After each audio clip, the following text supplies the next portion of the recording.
Yellow pumpkin red காராமணி வச்சு எரிசேரி பண்ண போகிறேன். அதுக்கு ரெட்டு காராமணியை ஊற வச்சுருக்கேன்.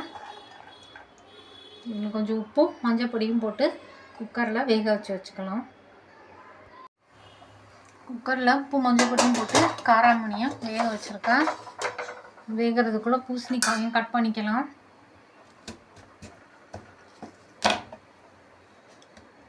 இதையும் கொஞ்சம் பெரிய பெரிய ஸ்கொயராக கட் பண்ணிக்கலாம். எல்லோ பூசணிக்காயும் வேக வச்சுக்கலாம். இந்த மாதிரி பெரிய பெரிய க்யூபாக கட் பண்ணிவிட்டு வாஷ் பண்ணி வச்சுருக்கேன். மூழ்கிற அளவுக்கு தண்ணி ஊற்றி மூடி வச்சு வேக வைக்கலாம். கொஞ்சோண்டு சால்ட்டும் போட்டு மூடி வச்சு வேக வைக்கலாம். நல்லா சாஃப்டாக வரைக்கும். பூசணிக்காவும் காராமணியும் வேகிறதுக்கு மேலே தேங்காய் துருவிக்கலாம். பூசணிக்காய் வெந்துருச்சு, காராமணியும் வெந்துருச்சு. ரெண்டையும் ஒன்றா ஆட் பண்ணலாம்.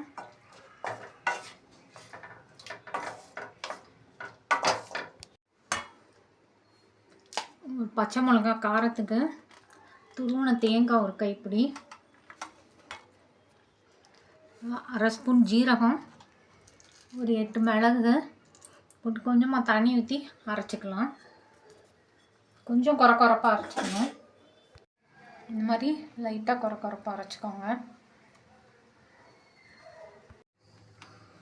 ரெண்டையும் ஒன்றா ஆட் பண்ணியாச்சு. அடுத்தது அரைச்சி வச்ச பேஸ்ட்டையும் ஆட் பண்ணி நல்லா கொதிக்க வைக்கணும். தேவைப்பட்டால் இந்த ஸ்டேஜில் கொஞ்சம் உப்பு சேர்த்துக்கோங்க. நல்லா கொதிச்சிருச்சு. ஸ்டவ் அணைச்சிட்றேன். இறக்கிட்டு இதுக்கு தாளிப்பு கொடுக்கணும்.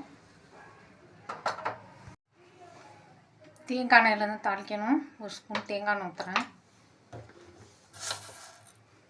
கொஞ்சம் கடுகு, உளுத்தம்பருப்பு, ஒரு காஞ்ச மிளகாய், கொஞ்சம் கருவேப்பிலை,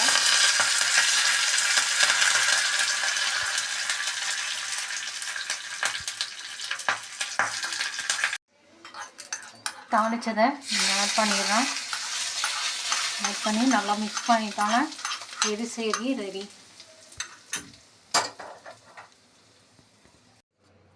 நல்லா மிக்ஸ் பண்ணியாச்சு.